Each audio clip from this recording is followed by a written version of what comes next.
All right, we're going to go over how to use the Animate on Scroll library. This is one of those libraries that as you scroll down, things will either fade up or fade down or fade right or fade left. Notice that these are just classes, data-AOS.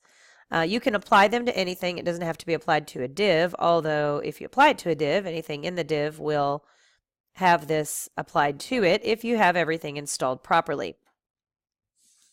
Now, I noticed myself as I used this that I couldn't really put anything way down at the very bottom of the page because I think that technically you couldn't scroll down far enough to initiate the action to happen, the scroll action to happen. But anyway, so there's all these examples. You can choose any of them to use. But if you scroll all the way down here to the bottom of the page, it explains to you how to use it. So for us, we're going to use the CDN. We've got to install the style sheet. So here is our link to their style sheet, the CSS page. That's, of course, going to go in the head with any of our other CSS pages. Get my computer to go here. All right, so I've got, actually, I've already pasted it in here. Here is the link line.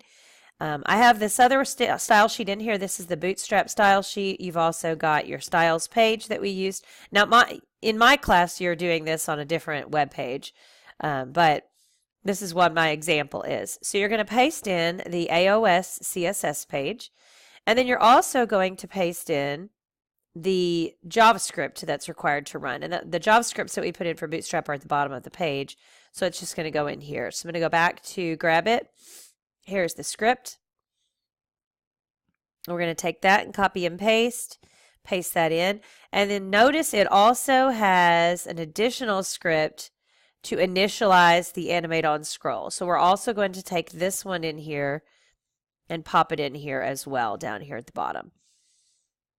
Okay, so that should give us enough to be able to use this JavaScript to create the scroll effect. I'm going to save all.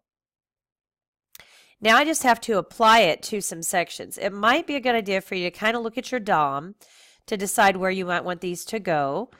For instance, here's this row that has my, this says meow on it. That's this black line that says meow.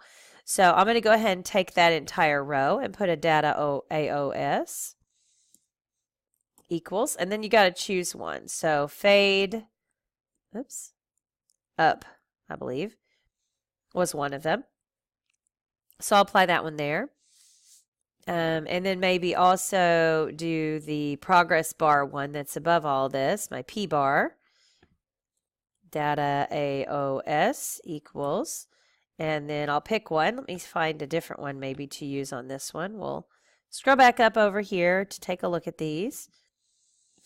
Now some of these, they get a little more complicated, like they use some numbers and stuff like that, but I'm going to try zoom out down. And again, you can see there's some where you can control the duration and make them go faster or slower. Zoom out down. Okay, Control S to save, and I need to open this up back in my browser so I can test it. So here's my page. I'm going to hit refresh.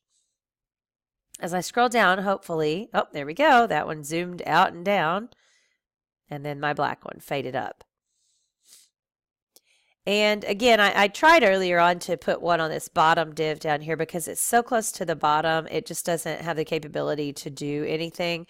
So I had to take it off. Now notice as you scroll back up, it does kind of reverse out, so they do go back off the page, and then they'll come back on. Now if you have one where you can't see it, you may have to, make your viewport smaller so you can actually witness what it's doing.